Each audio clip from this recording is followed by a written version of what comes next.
aprovados. Então, nós vamos fazer o processo do doutor Benjamin, é um processo em retorno, sujeito passivo Place EPS Indústria e Comércio Limitada, recurso voluntário 686/2021, é o recurso voluntário, o processo é o 40.117, 021.54943. Relator nesse processo é o conselheiro Cláudio Henrique Oliveira, em substituição ao conselheiro André Luiz. Pela representação fazendária atua o doutor Fabiano, pelo sujeito passivo o doutor Benjamin. Esse processo, ele na sessão anterior, no dia 26 de abril, ele saiu com vista para o conselheiro Adonídio. O conselheiro Adonídio aí ocupando a cadeira 2 do efetivo do fisco. Conselheiro relator, então, quando estiver em condições, por gentileza, fazer o relatório. Bom dia, conselheiro Cláudio.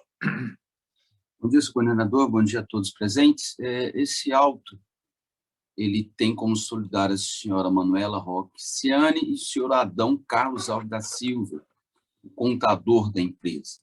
A ocorrência do fato é que houve omissão de registro de saída de mercadoria tributada na importância de R$ 23.228.620,74 no período de 1 de 1 de 2012 a 31 de 12 de 2015, referente à diferença maior entre o saldo escriturado na contabilidade e o saldo reconstituído pelo fisco nas contas representativas do disponível, conforme a auditoria das disponibilidades e documentos anexos. Dessa forma, suprimiu o pagamento na importância de R$ 2.443.499,39. Há uma nota complementar em relação ao fato, dizendo que a empresa foi notificada a apresentar a documentação, que existiam contas bancárias fora alheia à contabilidade, e que, mediante o cotejamento da escrita contábil do contribuinte nos livros diários de razão, e em especial nas contas subgrupo disponível, com os lançamentos verificados nos extratos da empresa, principalmente os extratos bancários, fornecidos pelo contribuinte, ficou evidenciado a não escrituração da conta bancos com movimento. Percebe-se, entretanto, que alguns desembolsos constantes nos estados bancários foram creditados diretamente na conta 1.1.1.1001 Caixa. Diante das ausências de notificações fiscais, ficou caracterizada a presença do desembolso não contabilizado. Os desembolsos não contabilizados apurados ensejam o lançamento de ofício de ICMS nos termos da presunção legal. Em síntese, essa é a acusação. Em sede de impugnação, as folhas 95, uma impugnação que tangenciou o mérito da questão, alegou que o levantamento não fora feito de forma adequada, não foi considerado certos lançamentos, como, por exemplo, não foi respeitado a não cumulatividade do ICMS, pede a exclusão do solidário.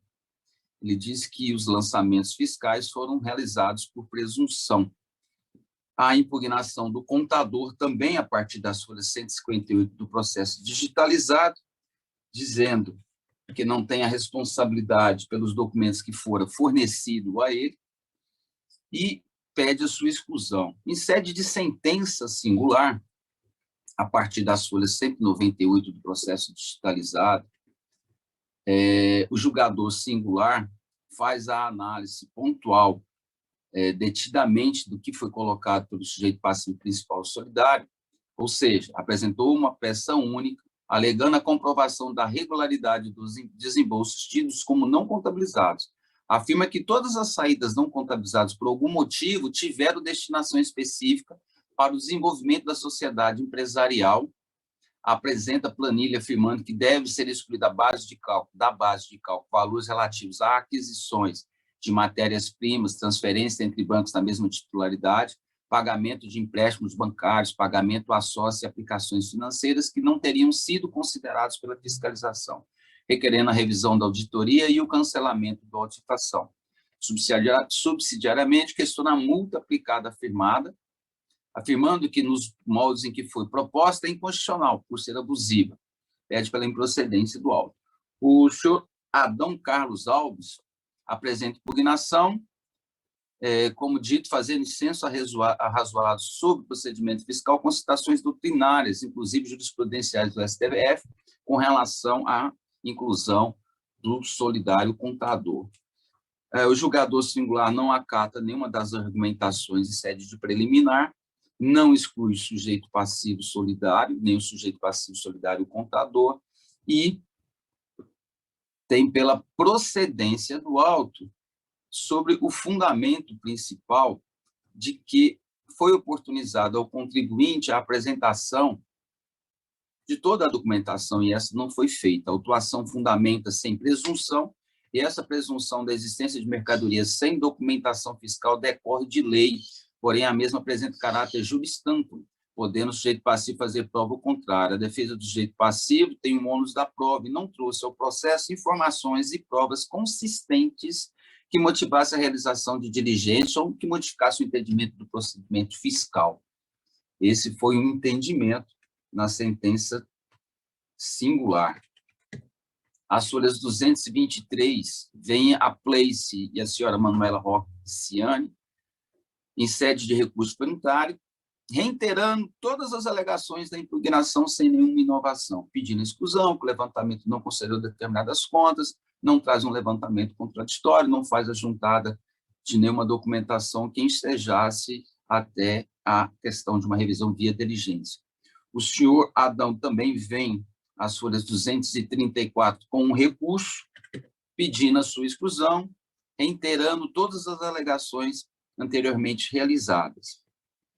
Há uma resolução, as folhas 260, e essa resolução ela teve como objetivo identificar e esclarecer se o contabilista trabalhava na própria empresa ou tinha escritório onde a documentação era processada, e ainda que fosse verificado na forma como foram contabilizados os pagamentos de fornecedores, empréstimos, recebimentos de juros, devolução de cheques e outras contas que constam no status da conta não contabilizada. Resposta veio logo em seguida, aonde o revisor informa que o contabilista Adão Carlos Alves da Silva possui escritório contábil, sendo responsável pela contabilidade de várias empresas. Dessa forma, coloca aqui, é provável que a documentação do sujeito passivo em questão tenha sido processada neste escritório. Com relação às contas que foi pedido para se verificar o lançamento, não foi possível fazer a identificação dos desembolsos, né? Já com relação aos desembolsos não identificados em sua escrita contábil, foi dado ao contribuinte a oportunidade de se justificar, porém não houve resposta. Agora, foi apresentado desse recurso, o que foi colocado aqui pelo doutor Benjamin, o aditamento ao recurso voluntário, ainda anexa ao termo de aditamento ao recurso voluntário, contendo várias jurisprudências com relação ao fato. Então, entendo aqui como sede de memoriais, que também o fez, salvo melhor juízo, 4 ou 5 dias atrás, memoriais. E em sede de memoriais, já mesmo desse aditamento de recurso voluntário, ele vem trabalhando com a questão em relação à própria autuação, né? Ele vem colocando um fato de que a omissão de saída apontada no auto de infração é decorrente da verificação por parte do fisco de diferença maior entre o saldo escriturado na contabilidade e o saldo reconstituído pelo fisco nas contas representativas disponíveis conforme a auditoria das disponibilidades. E acrescenta, ocorre que, se observar o formulário análise e conclusão da auditoria das disponibilidades de cada um dos exercícios auditados, verifica-se que os valores relativos à diferença entre o saldo existente ou escriturado não correspondem aos valores que foram objetos do lançamento fiscal. Faz um detalhamento dos exercícios 2012, 2013, 2014, 2015 e tem uma conclusão desse aditamento. Depreende-se, portanto, que o valor do imposto devido por diferença a maior entre o saldo escriturado na contabilidade e o saldo reconstituído nas contas representativas dos dos disponíveis nos exercícios 12, 13, 14, 15, nesse lançamento, é de R$ 21.887,29, totalizando o valor encontrado pela defesa como parte não litigiosa. Traz jurisprudência com relação à nulidade, em razão desse auto aqui, está contemplando os itens 1 e 2 da auditoria, conforme ele faz uma explanação, que aqui teria que ser 2 autos inseparados, não poderia ser da forma como apresentado. Decisão de nulidade, que aqui eu destaco, para o caso em apreciação, ficou evidenciado que a infração da qual decorre a maior parte do crédito tributário não foi mencionada no histórico do auto de infração e nem nos dispositivos como infringidos, da representação fazendária do Dr. Fábio Eduardo, relator Mário de Oliveira, e a empresa é Sol e Mar Indústria e Comércio de Alimentos. Foi uma nulidade por unanimidade. Ao fim, ele apresenta até um voto em separado com relação a essa nulidade de auditoria das disponibilidades, que tem por objetivo apurar anomalias do movimento do numerário, buscando verificar a ocorrência de saldos credores, também chamados de insuficiência ou estouro de caixa, de suprimentos indevidos, de saldo das disponibilidades existentes ou constante na contabilidade a maior, fatos que autorizam a presunção.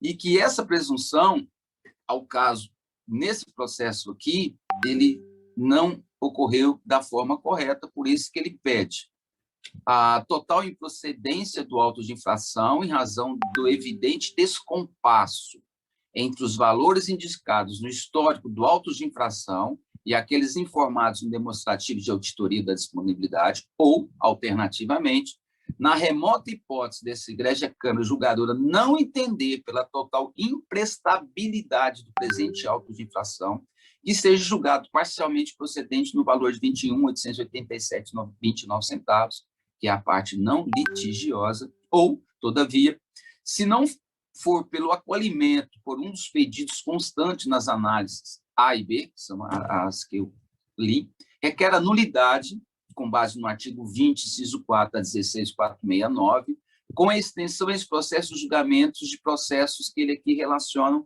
em função da auditoria da disponibilidade não ter sido feita de forma adequada nesse processo. É o breve relatório, senhor coordenador. Ok, obrigado, conselheiro Cláudio. Trata-se de recurso voluntário. Passar a palavra, então, ao doutor Benjamin, para se manifestar pelo prazo de até 10 minutos. Bom dia, doutor Benjamin.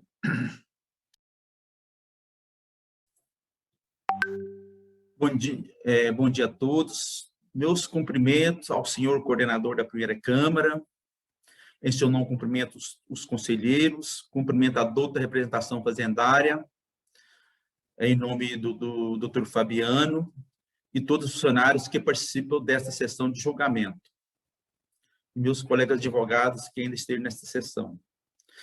Primeiro, vamos aos fatos, depois o direito, e ao final faço os pedidos alternativos. Como bem narrado pelo senhor relator, né, na acusação, folhas 2 do auto de infração, está dizendo o seguinte: o fisco narra que eu sou passivo, omitiu o registro de saída de mercadorias tributado no valor de R$ 23.228.620,74 no período de janeiro de 2012 a dezembro de 2015.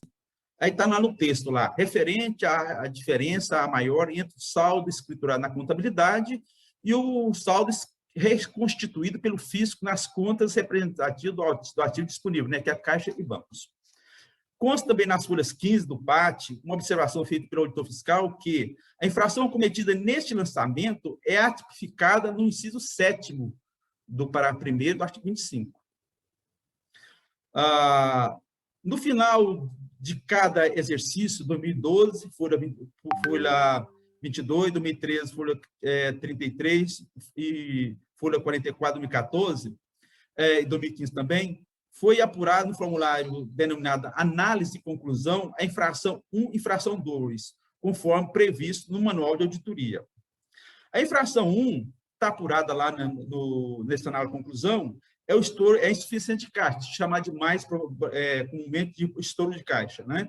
Prevista no inciso 1 do parágrafo 1º. A infração 2 que é a diferença maior entre o saldo encontrado, escriturado na contabilidade e reconstituído pelo fisco, nas contas do ativo disponível, está tipificada lá no inciso 7º do artigo 25. Importante aqui, senhor, ressaltar, senhor revisor, conciliador Ídio, que a infração 1, estouro de caixa, não faz parte da acusação. Somente consta no levantamento. O que está descrito na infração 1, estouro de caixa, insuficiência de caixa, inciso 1, lá do parágrafo 1º, é fato. É fato. Mas somente a infração 2, prevista no inciso 7º, que tornou-se fato jurídico, o qual foi descrito como infração e recebeu imposição da lei, da legislação. Né? Então, somente quando você descreve um fato e você tipifica na legislação, é que se torna jurídico. Do contrário, ele se torna fato. É como se ultrapassar um sinal. Se ultrapassou acima da velocidade, ele se torna jurídico. Então, a natureza jurídica da infração 1, nesse levantamento das análises, elas são diferentes.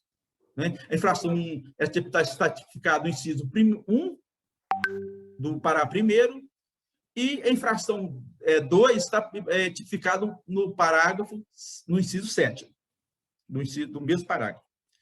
Senhor relator, senhor revisor, nos termos do aditamento, de aditamento de recurso, de minha autoria, que eu pugnei, pela improcedência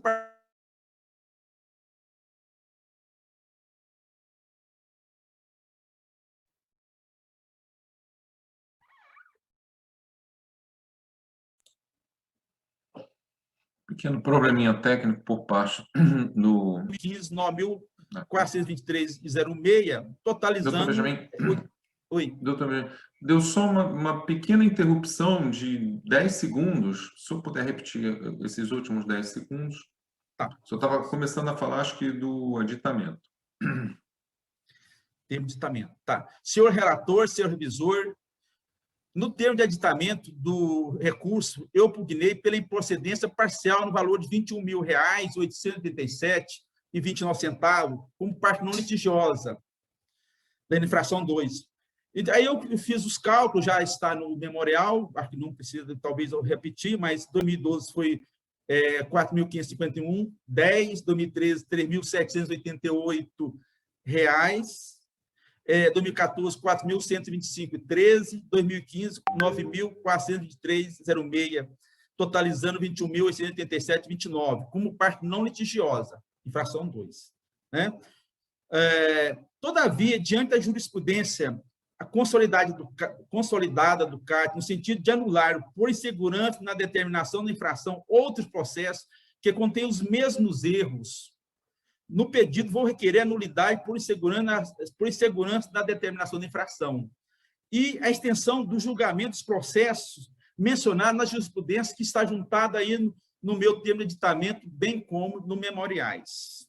São vários, então, no final, eu vou fazer a leitura. Da insegurança na determinação da infração, vou fundamentar agora. O vício que anula esse lançamento é cobrar as duas infrações no mesmo lançamento. A questão da aglomeração que está proibida. Né? Veja nas folhas 2 da descrição da infração, utiliza como base de cálculo a soma das duas infrações no valor de R$ 23.228.620. Isso nas folhas 2 do PAT. Né? Mas somente descreve e tipifica a infração 2, lá no inciso 7º, do parágrafo 1º do inciso 2. Então, se pegar a folha 2 do auto-infração, a descrição é da diferença maior entre o saldo escriturado na contabilidade e o saldo reconstituído. E coincide com a tipificação lá do inciso 7º, do parágrafo 1º. Então, mas a infração 1, ela não recebe aqui na folha 2 nenhuma descrição e também a tipificação. Né? O fato não se torna jurídico.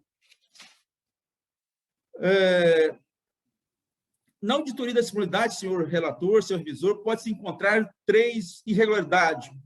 Eu li um voto aqui do Vitor, que ele encontra mais que isso, essas 3. Mas para encontrar o saldo credor do estouro de caixa, que está tipificado no inciso 1, suprimento indevido no inciso 3, e o saldo da disponibilidade existente nas contas da contabilidade maior do que constituído no inciso 7º, que é o caso, né? O manual de auditoria, né, lá no roteiro 6, no item 6.2.2.6, ele diz o seguinte: total da omissão de vendas, item 6. Ele vem ensinando como fazer. Lance no item 6 o resultado da soma dos valores das omissões de vendas constante nos itens 1 a 5. A gente pega uma análise de conclusão de 1 a 5. Não dá para ver, né? Mas penso que vocês têm ele aí. Encontrando-se o valor global da omissão de vendas, que é aquele que ele colocou lá na folha 2, 23 milhões, tá? Apurado nessa auditoria. As omissões de vendas 1 e 2 desse formulário são cumulativas. O manual vem explicando. Assim, caso seja apurada simultaneamente na mesma auditoria, aqui que está o problema, né? Ambas devem ser autuadas, porém, ambas devem ser autuadas. O manual vem falando. Porém, separadamente, porque o enquadramento legal é diferente, né? A infração 1, a infração 1, ela está tipificada no inciso 1, estouro de caixa. A infração 2, lá no inciso 7º. São outros infrações. Ou seja, nos exatos termos apresentado no manual de auditoria, o valor da omissão de vendas corresponde ao inciso 7º do parágrafo 1º do artigo 25 do CTE. É aquele indicado lá no item 5 do manual da análise de conclusão, lá no item 5, né, do resultado da auditoria. Um controverso é a omissão de saída apontada nas folhas 2, descrita como sendo a diferença maior entre o saldo escritório na contabilidade e o saldo constituído nas contas representativas disponível. Tem controvérsia aí. Está claro aqui. Acontece que, ao observar o formulário na análise de conclusão da auditoria da disponibilidade nos exercícios 2012, 2013, 2014 e 2015, auditado, verifica-se que os valores relativos entre o saldo existente ou escriturado não correspondem, né? Porque lá está escrito 23.607.358,88, descrito nas folhas 2 do pátio, e que a infração de estouro de caixa é diferente até na maneira de apurar. Não tem nada a ver uma coisa com a outra. Todas as decisões juntadas ao pátio, né, na minha primeira intervenção no termo de aditamento, são pela nulidade, por segurando a determinação da infração e em decisão definitiva por unanimidade no Conselho Superior e em decisão proferida pela Câmara Julgadora e até com concordância da representação fazendária nos processos final 9639, 6438, 0572, 6775, 8472, que estão juntados no meu memorial, esses números, e também no termo de aditamento. Por fim, né, de acordo com o artigo 53 da Lei 13.800, a administração deve anular seus próprios atos quando derivados de vício de legalidade.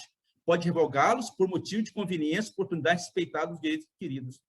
Também o artigo 2º da Lei 16.469 diz que sim, os servidores e agentes envolvidos nos processos administrativos tributários têm o dever de zelar pela correta aplicação da legislação, pugnando pela defesa do interesse público, que é não deixar lançamento ruim serem para execução, da legalidade, que é aplicar a legislação correta, né, e da preservação da ordem jurídica.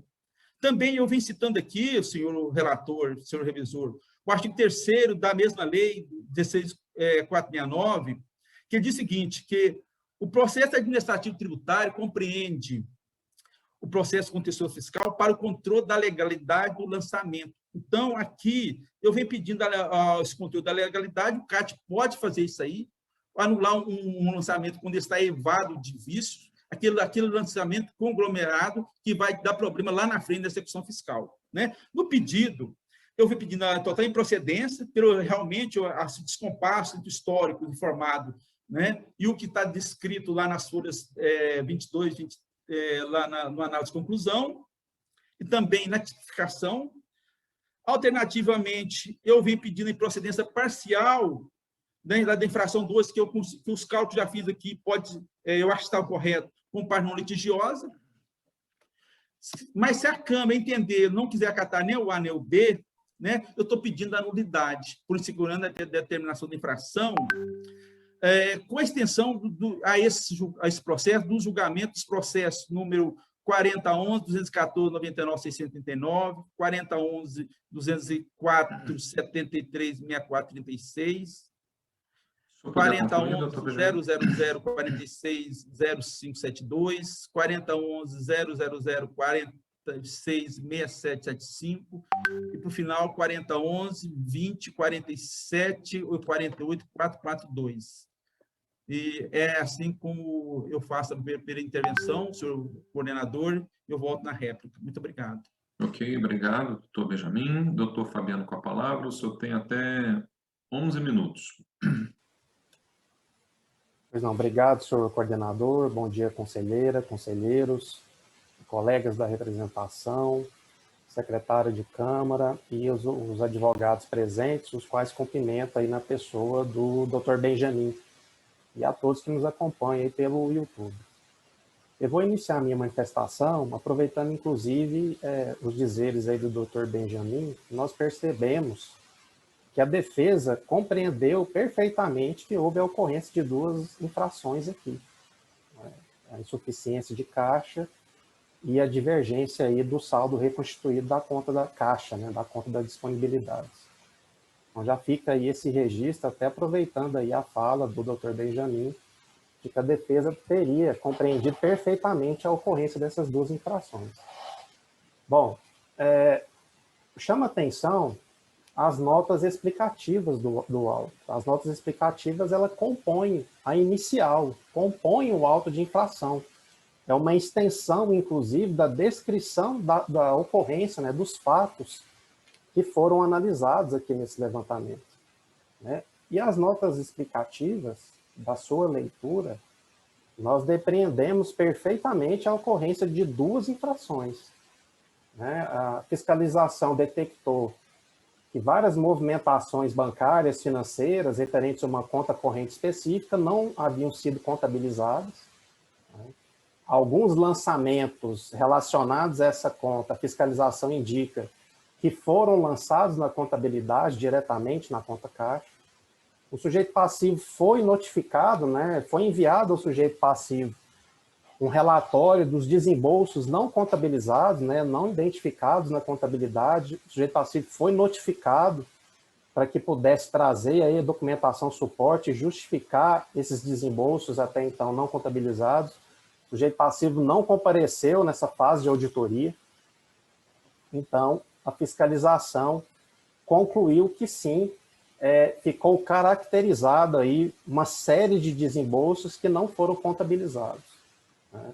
E continua a nota explicativa é específica nesse ponto, né, em relação aí à caracterização dos desembolsos não contabilizados, e ela conclui, como não poderia deixar de ser, que justamente em função da repercussão desses desembolsos contabilizados mês a mês, a repercussão dessas infrações, elas repercutem lá na reconstituição do saldo da conta caixa. Ou seja, a omissão 2 nada mais é do que uma repercussão da infração praticada de forma reiterada ao longo de todo o exercício, dos exercícios aqui analisados aqui no levantamento. Então, a fiscalização conclui, isso ainda em notas explicativas, ou seja, a gente está falando do próprio auto de infração. A fiscalização concluiu dessa forma. E o sujeito passivo, desde a primeira instância, ele compreende a ocorrência dessas infrações. Tanto é que ele se insurge, desde a primeira instância, em relação justamente aos desembolsos não contabilizados. Ele traz essa tese de defesa em primeira instância, contrariado com a decisão singular, ele apresenta recurso voluntário e reitera os seus argumentos. Ocorre que os argumentos trazidos pelo sujeito passivo, eles não conseguem elidir que, de fato, esses desembolsos não foram contabilizados. Aliás, os argumentos do sujeito passivo confirmam que, de fato, esses desembolsos ocorreram, só que eles não foram contabilizados. Ou seja, o sujeito passivo confirma, só que ele não comprova aí o afastamento dessa infração tributária que lhe foi imputada, né? Então, já de antemão, conselheiros, a Fazenda já entende que não há que se discutir aqui a improcedência do lançamento. O próprio sujeito passivo confirmou essa ocorrência, né? Então, já ficaria afastada aí essa discussão acerca da improcedência do lançamento. Ocorre que, no decorrer do contencioso fiscal, após a protocolização aí do recurso voluntário, o sujeito passivo, ele protocolizou outros recursos. Um intitulado como aditamento de recurso voluntário ou memoriais, mas, em sua essência, são novos recursos. E nesses novos recursos, ele praticamente afasta do cerne da discussão mérito, porque até então ele já não conseguiu afastar essa discussão meritória. Então, ele praticamente ele afasta isso, né? Ele se dá como que ele não havia entendido aquela discussão acerca dos desembolsos não contabilizados, suscitados por ele desde a primeira instância, inclusive aqui o nobre defensor já explanou que, de fato, compreendeu que, de fato, ocorreu essas duas infrações, ou seja, insuficiência de caixa ou estouro de caixa e a divergência aí do saldo da conta caixa contabilizado e reconstituído, né? Então, assim, nós temos um divisor de águas após o recurso voluntário, a partir da impetração desse aditamento e desses denominados memoriais, que, na verdade, são novos recursos. E nesses novos recursos, como eu já disse, né, abandonando a discussão de mérito, que até então foi perfeitamente debatida pelo sujeito passivo, o sujeito passivo ele questiona uma nulidade, né? Ele entende aí inicialmente pela improcedência, que nós já desde já rechaçamos, até pelos argumentos já expostos, e ele suscita aí a configuração de uma possível nulidade por insegurança na determinação da infração. Ocorre, senhores, que antes de mais nada, ao nosso ver, né, salvo melhor entendimento, para que restasse configurada essa possível nulidade, deveria ter sido comprovada aí pela defesa de que, de fato, ela foi prejudicada em relação à infração, às infrações que lhe foram imputadas e a sua defesa. Ele deveria ter comprovado que, de fato, a sua defesa foi prejudicada em relação a esse ponto, né? Ele deveria ter comprovado que, de fato, ele não teria compreendido as infrações tributárias que lhe foram imputadas, sendo que, durante todo o decorrer desse contencioso, inclusive aqui na fala do Dr. Benjamin, nós entendemos que as infrações foram perfeitamente compreendidas. E outra, basta compulsar aqui toda a documentação que instrui a inicial, né? Desde nas notas explicativas que compõem a inicial, é uma extensão do auto de infração, né? A autoridade lançadora, nos papéis de trabalho da auditoria, das disponibilidades, lá nos formulários, inclusive de análise e conclusão, a fiscalização discrimina, né, está discriminado, detalhado as infrações, tanto a de insuficiência de caixa, quanto a da divergência do saldo reconstituído da conta caixa. Ou seja, está tudo detalhado, está tudo discriminado. No demonstrativo de apuração do ICMS, também acostado aí em mídia digital, a autoridade lançadora, ela discrimina em colunas diversas, né? Omissão de venda 1, omissão de venda 2. Então, isso é perfeitamente identificável. Tanto peço desculpas aí pela repetição, tanto que o sujeito passivo, desde o primeiro momento que compareceu aos autos, discute justamente esses desembolsos não contabilizados. Ou seja, da leitura da inicial, nós conseguimos depreender claramente quais as infrações tributárias que foram apuradas? Eu vou ousar responder e dizer que sim. Pela simples leitura das notas explicativas, pela leitura dos papéis de trabalho da auditoria das disponibilidades, pela leitura dos demonstrativos de apuração de ICMS. E a defesa compreendeu. A defesa compreendeu que restou caracterizada aí a insuficiência de vendas e, por consequência, a repercussão desses desembolsos não contabilizados, a repercussão dessa prática reiterada ocasionou aí a divergência do saldo reconstituído da conta da disponibilidade, a conta caixa. Então, senhores, a Fazenda pugna para que, ao se analisar se de fato restou caracterizada essa possível nulidade, nós teríamos que passar por esse filtro, por essa análise. A defesa, em algum momento, ela foi prejudicada, ou seja, a defesa não compreendeu as infrações tributárias que lhe foram imputadas desde a inicial? Então, ousa responder novamente, pela simples leitura das notas explicativas, dos papéis de trabalho da auditoria e dos demonstrativos de apuração de ICMS e cálculo, entendemos que não. Né? Então, senhor coordenador, dado aí quase o fim do meu prazo, nós retornaremos aí na nossa próxima oportunidade para que possamos concluir os nossos argumentos e a nossa manifestação. Obrigado, doutor Fabiano. Doutor Benjamin, o senhor tem mais 5 minutos. Obrigado, senhor coordenador. Bom, o doutor Fabiano respondeu por mim aí, mas eu vou dizer para ele o seguinte, com todo respeito à douta representação fazendária, que os advogados não entenderam. Tanto não entenderam que veio recorrer a mim, que sou um técnico, conheço de auditoria. Foi por isso, doutor Fabiano. Eles não entenderam mesmo contraditórios, eles não fizeram, eles ficaram batendo lá em valores lá. Eles não perceberam que o auto estava viciado. E quanto à preclusão, doutor Fabiano, é o seguinte, no processo administrativo tributário, a regra é a verdade do material dos fatos. Não existe dispositivo na Lei 16.469 impedindo a defesa de demonstrar os erros do lançamento. Aliás, é uma obrigação de ofício dos próprios julgadores, conforme prescreve o artigo 3º. E diz o seguinte, que a NUCAT faz o controle da legalidade do lançamento. E o que eu estou fazendo aqui é apenas buscando a legalidade do lançamento. Se a empresa deve ou não deve, eu não estou preocupado com isso. É a legalidade desse lançamento. Eu quero ver esse lançamento legal, porque lá, quando for executar isso aí, o Estado não vai conseguir. Porque na certidão negativa, eu tenho eu estou fazendo uns embargos aqui, né? E vai dar certo, porque lá consta a tipificação diferente da descrita no auto de infração.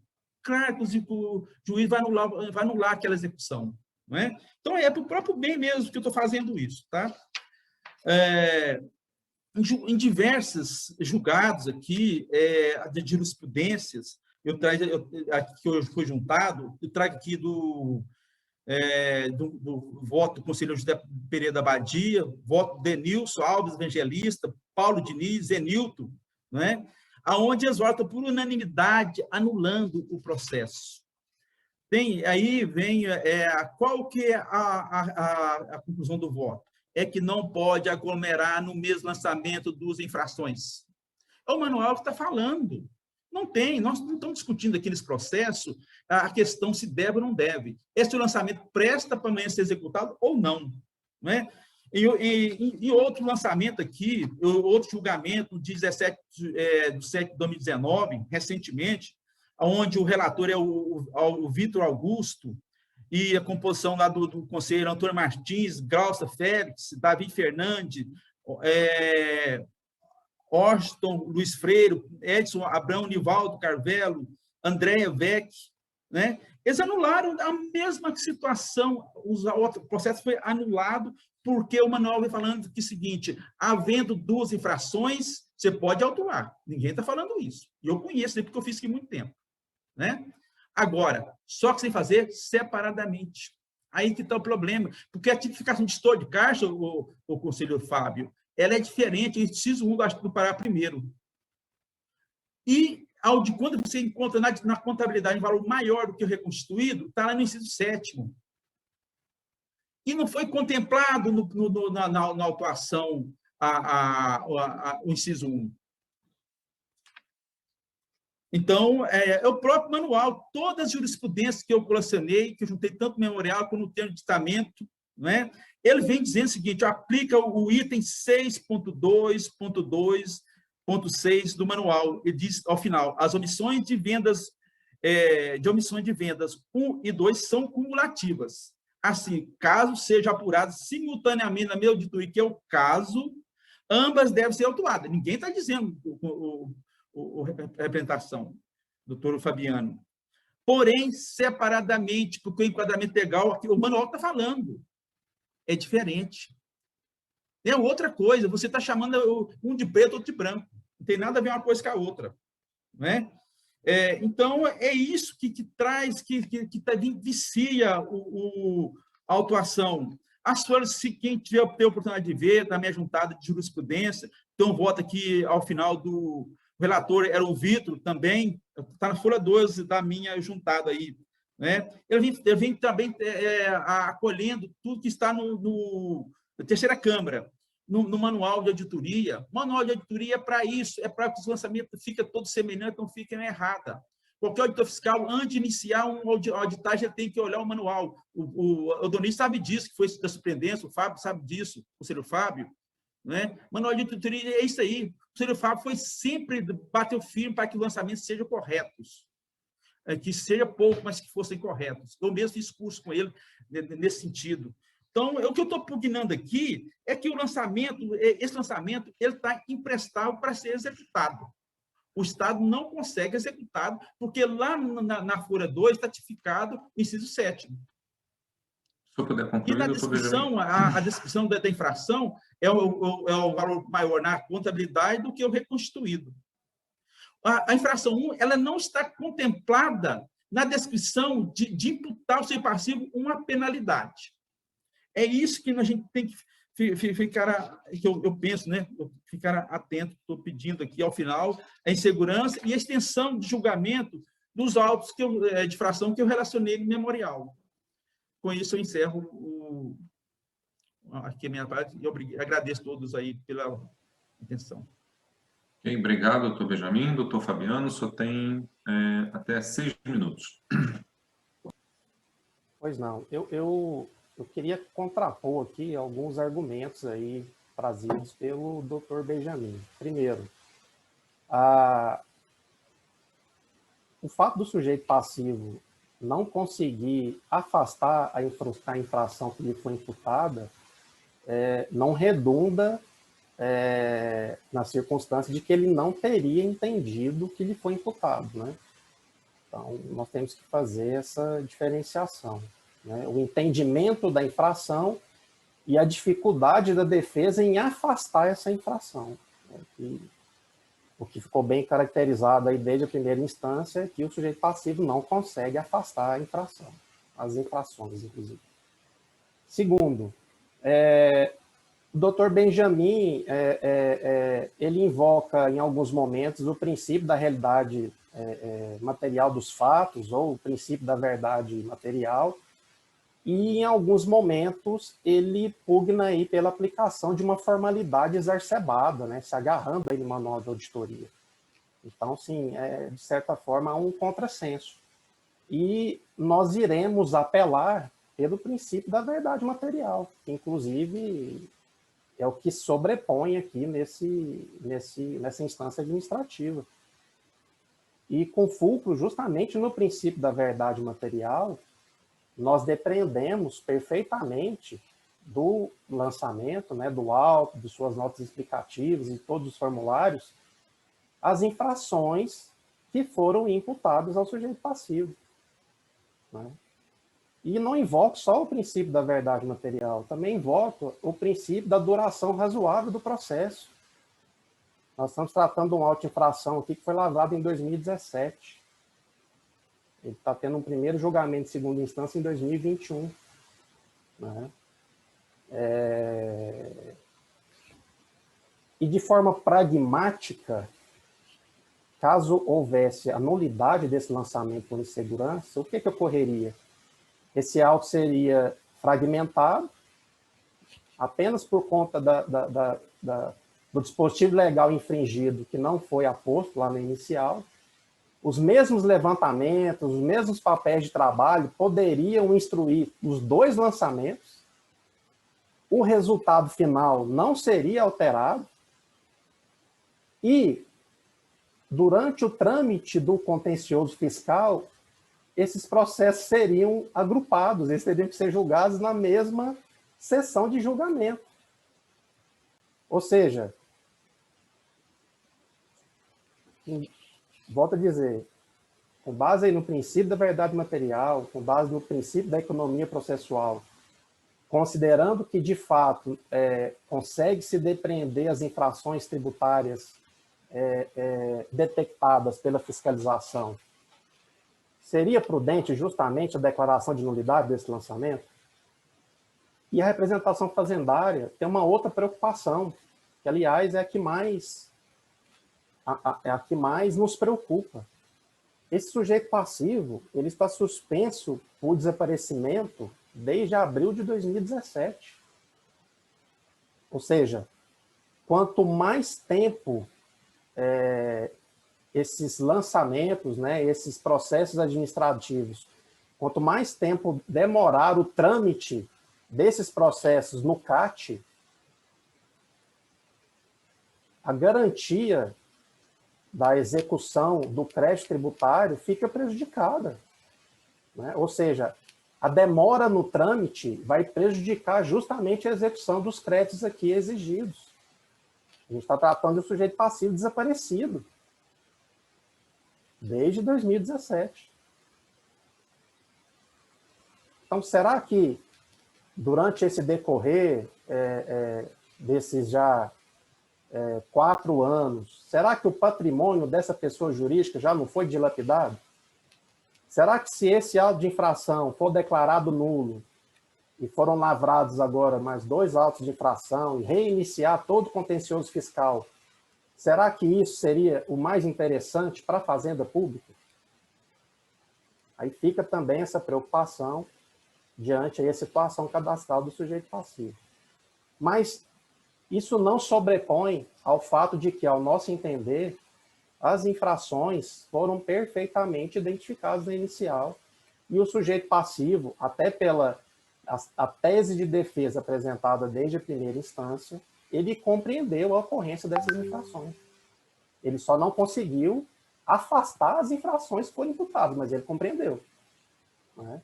E a própria fala aqui do patrono da defesa deixa claro que isso foi compreendido, né? Então, nesse sentido, a Fazenda entende que resta também afastada aí essa nulidade, ora suscitada, né, nulidade por insegurança, e entende que, no mérito, o próprio sujeito passivo confirmou que, de fato, ocorreu os desembolsos e eles não foram contabilizados, ele não conseguiu afastar essa infração.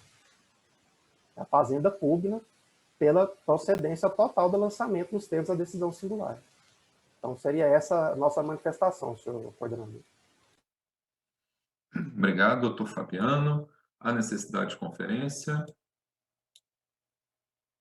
Senhor coordenador, tem um problema na representação do contador, do solidário, né? Mas se a questão da nulidade prevalecer, essa falha de representação perde o sentido, né? Não sei, Doutor só para a gente ficar atento. O senhor fez uma resolução no processo para regularizar isso. Mas ele não regularizou, ele deu representação para uma mulher e continuou assinando um advogado sem o AB, que não foi o... Mas, assim, é só para a gente lembrar, porque se prevalecer a nulidade, isso perde sentido, né? Sabe, eu acho que não vale a pena a gente discutir só se não prevalecer a nulidade. Aí o coordenador conduz da melhor forma. Entendi. Haveria aí esse incidente que poderia ser saneado, mas há esse pedido que é prejudicial, né? Uma nulidade por insegurança, que eu acho que é o primeiro quesito que a gente deveria estar apreciando mesmo, né? Se vocês concordarem, né? Concordo, coordenador. A primeira nulidade por insegurança, e se ultrapassar, a gente faz o seguinte. Faltou só no meu entendimento, mas talvez, dependendo do resultado, a gente nem chega lá, que Na primeira peça recursal à Câmara, tem o pedido da correção monetária e dos juros pela Selic. Está anotado aqui. Ok, obrigado, conselheiro Adonídio. Então, relator quanto à preliminar de nulidade por insegurança na determinação da infração. Senhor coordenador, eu quero ser bem pontual aqui. Eu acho que é uma questão de ordem pública. O aditamento ao recurso apresentado trouxe um fato que existe no lançamento, não é um fato novo. Ele não criou nenhuma situação. Ele chama a atenção em sede de memoriais, intitulando aditamento de recurso voluntário, para uma situação, para mim, que já tem até uma jurisprudência em relação a essa auditoria. A diferença maior entre o saldo escriturado na contabilidade e o saldo reconstruído nas contas representativas disponíveis. Essa foi a auditoria realizada. E da forma como foi feito, visto que ela tem por objetivo apurar anomalias no movimento numerário, buscando verificar a ocorrência dos saldos credores, ela deveria ter sido feita de forma separada. A auditoria da disponibilidade pode se desdobrar em duas vertentes de autuação. Omissão de vendas 1, na qual se apura o valor total da omissão de vendas correspondente ao inciso 1 e 3 do parágrafo 1º do artigo 25 da Lei 11.651, e a omissão de vendas 2, decorrente da diferença apurada de acordo com o inciso 7 do mesmo dispositivo legal. Isso está onde? Foi eu que inventei, não, tá? Está no roteiro 6 das auditorias das disponibilidades, item 6.2.2.1 e 6.2.2.5 do Manual da Auditoria aprovada na Instrução de Serviço 001 de 2002, DF-IS. Me vem aqui a importância de destacar que o histórico do lançamento narra como infração unicamente a omissão de vendas decorrente de diferença maior entre o saldo escriturado na contabilidade e o saldo reconstituído pelo fisco sobre a capitulação da presunção descrita no inciso 7, parágrafo 1º do artigo 25 da 11.651, omissão de vendas 2. Não obstante, o valor autuado abrange a integralidade das irregularidades detectadas, consoante acima assinalado, campo 6 da conclusão da auditoria. Então, ao meu modo de ver, essa questão da ordem pública, em que pese o processo já tenha um tempo e para nós o que importa é fazer um julgamento certo e acertado, ao meu modo de ver, há uma nulidade aqui com relação a esse lançamento, porque o próprio manual de auditoria que os auditores estão obrigados a cumprir para que o contribuinte tenha identificação clara daquilo que está sendo acusado, em que pese a expertise do Dr. Benjamin, pelo que me consta, ex-auditor fiscal e especialista em auditoria, conseguiu identificar, não significa que os aditivos apresentados não seriam vistos ou não, porque a nós, conselheiros, principalmente os senhores do fisco, conhecem o manual de auditoria. Facilmente perceberiam o que está acontecendo aqui e, diante, inclusive, do nosso vice-presidente coordenador dessa Câmara, que tem até um voto vencido num processo em que situação análoga aconteceu, eu não poderia ir contra ao que nós aqui no CAT temos entendido, por ser uma questão de ordem, por ser uma questão de compromisso com o contribuinte, até mesmo um compromisso com a fiscalização, que ela deve ser feita de forma certa e acertada. Eu acolho a nulidade por insegurança na determinação da infração e entendo que 2 autos devem ser lançados de forma correta e que o certo deve ser cobrado de quem de direito. É como voto, senhor coordenador. Ok, obrigado, conselheiro Cláudio. Na sequência, por ordem de pedido de vista, conselheiro Adonídio. Bom dia a todos, bom dia, coordenador, demais conselheiros, o advogado Benjamin e o representante Fabiano. Este processo aqui, a gente debruçou sobre ele por alguns dias E eu entendo ambas as partes, tanto o doutor Benjamin quanto o doutor Fabiano, e começo concordando com 2 pontos que o doutor Fabiano falou. Primeiro, que aqui não é caso de improcedência, até porque a auditoria está muito bem caracterizada, a infração, as infrações estão bem caracterizadas, e realmente aqui chega-se à conclusão que com essa conta não contabilizada, essa conta bancária não contabilizada, chega numa base de cálculo autuável. A segunda é a questão da celeridade. Mas pegando o gancho na questão da celeridade processual, e aí eu encaminho o meu voto pela nulidade, por insegurança da determinação da infração, porque se a gente não assim o fizer, este auto vai acabar sendo nulo no Conselho Superior ou até no Judiciário, e com essa ação aqui de nulidade no dia de hoje, a gente permite que haja uma nova análise da Receita Estadual, entendendo possível que faça os 2 autos de infração, como manda aqui tanto o Manual de Auditoria e principalmente aqui os acórdãos paradigmas que foram trazidos, que encaixam perfeitamente no caso aqui, em questão da discussão desse auto. Com base nesses fundamentos e com a certeza que aqui foram autuadas 2 infrações, eu voto pela nulidade na insegurança da determinação da infração, acompanhando o voto do relator, o doutor Cláudio. Obrigado, conselheiro Donídio. Na sequência, conselheiro Fábio. Pois não, senhor coordenador. Eu entendo aqui que nesse auto de infração, o fato constatado pelo fisco está muito claramente descrito. Então, a gente vê aí nas folhas 13, mudança para 14, a nota explicativa, que diz exatamente que, verificados os extratos bancários fornecidos pelo contribuinte, ficou evidenciada a não escrituração da conta bancos, conta movimento. Percebe-se, entretanto, que alguns desembolsos constantes nos extratos bancários foram creditados diretamente na conta caixa. Esse seria até um motivo para continuar mantendo o contador na lide, né? Porque o extrato foi conhecido por ele, pelo menos em parte.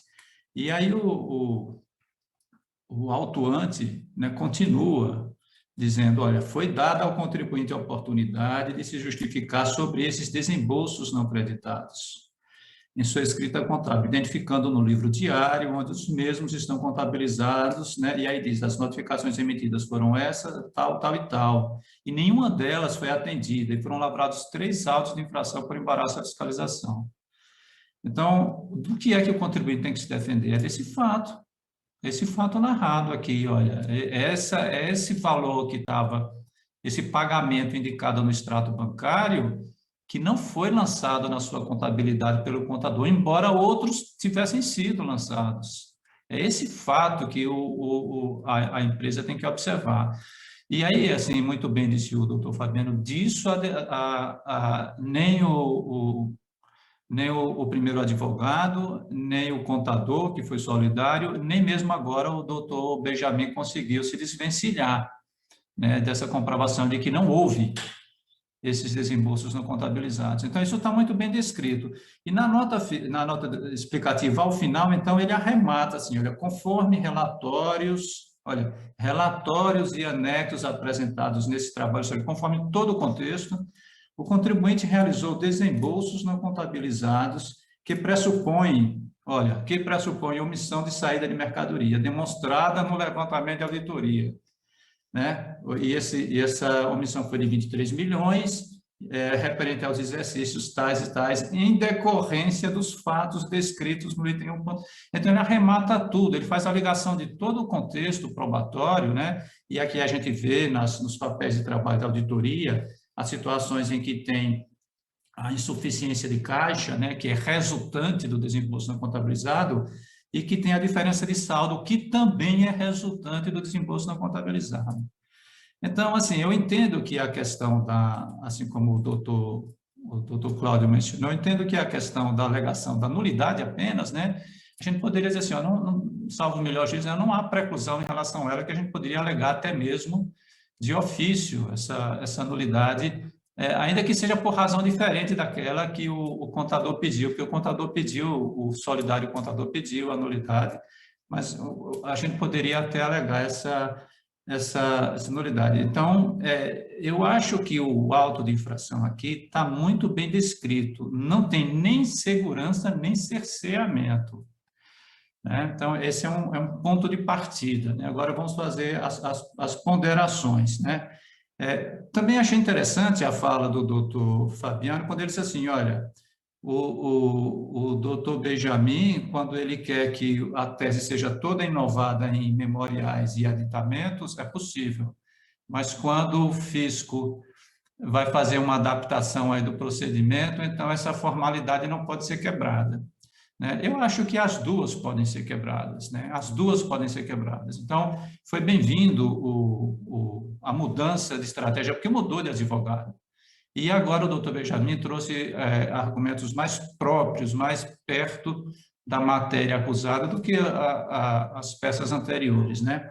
Então, existe aqui todas as informações, senhor coordenador, para que o contribuinte possa se defender. Né? Houve, sim, uma falha na peça básica, né? Não digo nem na descrição, porque a nota explicativa completa a descrição. Eu diria que a falha foi apenas aqui na norma indicada como infringida. Poderia ter indicado um inciso a mais aqui no parágrafo 1º. Né?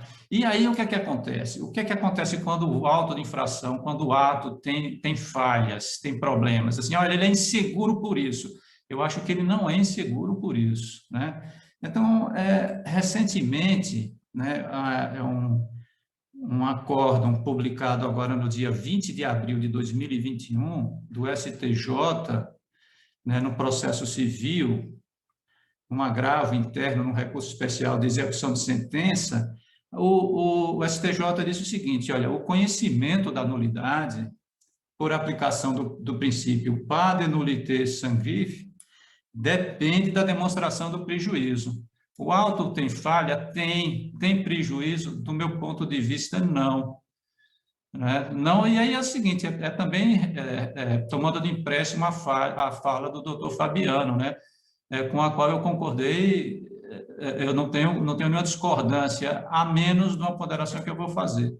Né? Então, tem prejuízo? Não tem por quê? Porque o doutor Benjamin trouxe argumentos muito judiciosos, muito apropriados para defender o seu cliente nesse processo. Se o advogado anterior não trouxe, é porque não entende de auditoria como entende o doutor Benjamin. Talvez, né? Ou então foi estratégia de defesa dele. Então, o auto tem essa pequena falha, do meu ponto de vista, mas permitiu todo o conhecimento da matéria, permitiu a defesa do fato específico, inclusive antes mesmo do procedimento de fiscalização. Ainda temos esse princípio de que a nulidade só pode ser declarada se for comprovado o prejuízo, e quem comprova o prejuízo é quem alega a nulidade.